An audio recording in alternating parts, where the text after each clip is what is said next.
ગુજરાતમાં વધુ એક આંતરરાષ્ટ્રીય રમતનું આયોજન થવાનું છે।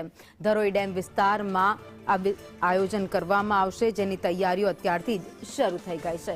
ધરોઈ ડેમ વિસ્તારમાં આયર્નમેન ગેમનું આયોજન કરવામાં આવશે। તો ગુજરાતમાં હવે રમતગમત ક્ષેત્રે પણ ગુજરાત આગળ વધી રહ્યું છે, જેમાં વધુ એક આંતરરાષ્ટ્રીય ગેમ છે જેનું આયોજન ગુજરાત કરશે। નાયબ મુખ્યમંત્રી હર્ષ સંઘવીની અધ્યક્ષતામાં બેઠક યોજાઈ હતી। આયર્નમેન ગેમના આયોજકો સાથે તેમણે બેઠક કરી। રાજ્ય સરકારના અધિકારીઓ પણ હાજર રહ્યા। વધુ અપડેટ સાથે સંવાદદાતા હિરેન રાવલ અમારી સાથે જોડાઈ ગયા છે। હિરેન, રમતગમત ક્ષેત્રે ગુજરાત ઝડપથી હવે આગળ વધી રહ્યું છે, ત્યારે વધુ એક આંતરરાષ્ટ્રીય ગેમનું આયોજન ગુજરાતમાં કરવામાં આવશે। લગભગ વર્ષ 2026ના અંતમાં અથવા તો 2027ની શરૂઆતમાં આ ભારતની અંદર પહેલી વખત સંપૂર્ણ આયર્નમેન ગેમ છે એનું આયોજન થવા જઈ રહ્યું છે।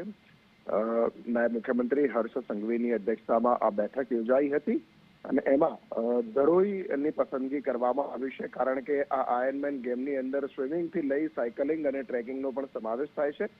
3 દિવસ સુધી આ જે ગેમ છે એ ચાલશે અને એના આયોજન માટે આ બેઠક યોજાઈ હતી। ખાસ ટુરિઝમ, એડવેન્ચર અને અન્ય બાબતો, આ તમામ બાબતોને આવરી લેવાય એ માટે આયર્નમેન ગેમ છે એનું આયોજન ગુજરાતની અંદર થઈ રહ્યું છે। ભારતની અંદર પહેલી વખત ફૂલ આયર્નમેન ગેમ છે તે ગુજરાતમાં યોજાશે। ડિસેમ્બર 2026 અથવા તો જાન્યુઆરી 2027માં એનું આયોજન થશે। અત્યારથી જ રાજ્ય સરકારે તૈયારીઓ શરૂ કરી છે। આભાર માહિતી માટે।